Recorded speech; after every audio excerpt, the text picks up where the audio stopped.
Hi friends, இன்றைக்கி முட்டையை வச்சு பெப்பர் ஃப்ரை பண்ணிடலாம். அதுக்கு ஒரு 6 முட்டை எடுத்துருக்கேன்.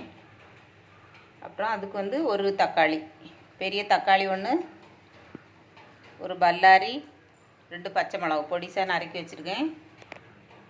இது முட்டையை வச்சு நம்ம வேறு எதுவுமே போடாமல் பெப்பர் போட்டு உப்பும் போட்டு இது பண்ண போகிறோம்.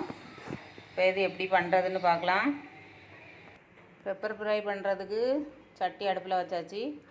இப்போ இதில் ஒரு 2 ஸ்பூன் எண்ணெய் விட்டுடலாம். இதுக்கு கடுகு எதுவுமே போட தேவையில்லை. எண்ணெய் நான் இன்றைக்கி கடலை எண்ணெய் எடுத்துருக்கேன். உங்கள்கிட்ட எந்த எண்ணெய் இருந்தாலும் போட்டுடலாம். ஆனால் தேங்காய் எண்ணெய்னா டேஸ்ட்டு நல்லாயிருக்கும், அதனால தான். இப்போ எண்ணெய் காஞ்சிட்டு இதில் கடுகு எதுவும் போட தேவையில்லை. கடுகு போட விடாது.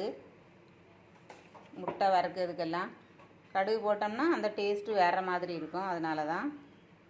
இப்போ வெங்காயத்தை போட்டுடலாம்.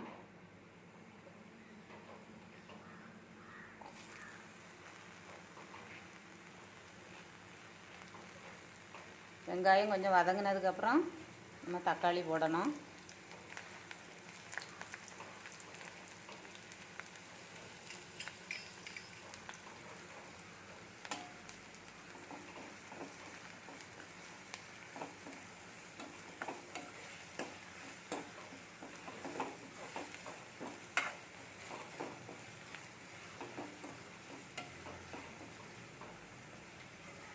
வெங்காயம் கொஞ்சம் வதங்கிட்டு, வெங்காயம் நல்லா வதங்கிட்டு இந்த பதம் போதும், கண்ணாடி பதம் வந்துட்டு. இப்போ இதில் நம்ம தக்காளியை சேர்த்துடலாம்.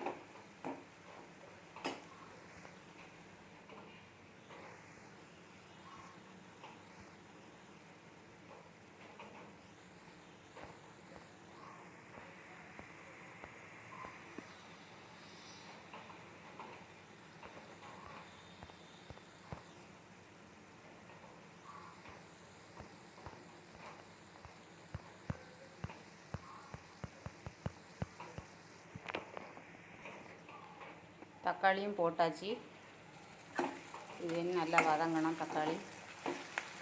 மத்தியானம் சாப்பாட்டுக்கு காலையிலே வேலையெல்லாம் முடிக்க வேண்டிய சூழ்நிலை ஆகிட்டு. அடுப்பு சர்வீஸுக்கு போகுது, அதனால தான். விறகடுப்பில் எரியிறது மாதிரி தீ எரியுது, மஞ்சள் கலரில். பாத்திரம் எல்லாம் கறி பிடிச்சி ஒன்றுக்காமல் ஆகும். அதனால தான் இன்னைக்கு சர்வீஸ் பண்ணிடலான்ட்டு 10 மணிக்கு வருவாங்க. அதுக்கு முன்னே பண்ணி வச்சிடலான்ட்டு தான் காலையிலே வேலை நடந்துகிட்ருக்கு மக்களே. இப்போ இதுக்கு தேவையான உப்பு போட்டுருவோம்.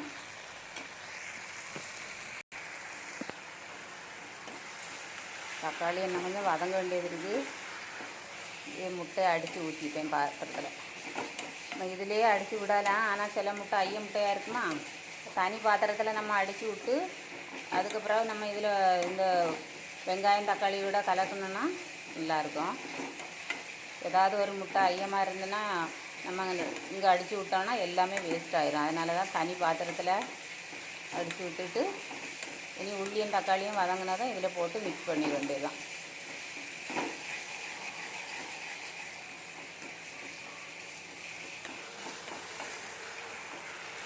தக்காளி இன்னும் கொஞ்சம் வதங்கணும்.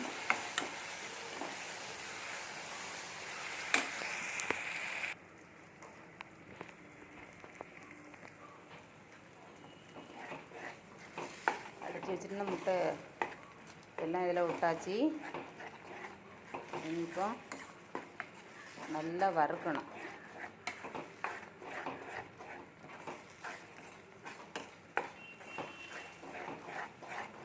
நல்லா வறுத்ததும் உப்பு டேஸ்ட்டு பார்க்கணும். ஏற்கனவே உப்பு போட்டோன்னே காணாட்டா 2வது போட்டு விடணும். இந்த அளவுக்கு நல்லா வறுபட்டதும் மெனி எடுத்துட வேண்டியதான். இதுக்கு தேவையான பெப்பர் போட்டுடலாம். இப்போ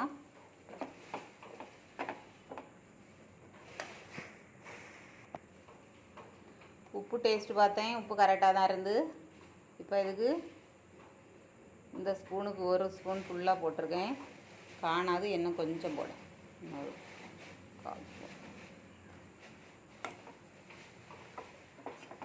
இதை வந்து நல்லா மிக்ஸ் பண்ணிடணும். இவ்வளோதான் மக்களே, முட்டையை வச்சு பெப்பர் ஃப்ரை பண்ணது. நல்லா டேஸ்டியாக இருக்கும். நீங்களும் வீட்டில் இதே போல் ட்ரை பண்ணுங்கள்.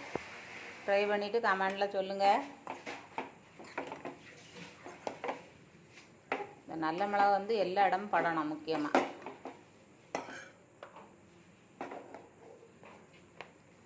சட்டி இடுப்பாக வளச்சிட்டு போகும் சிம்ரன் மாதிரி.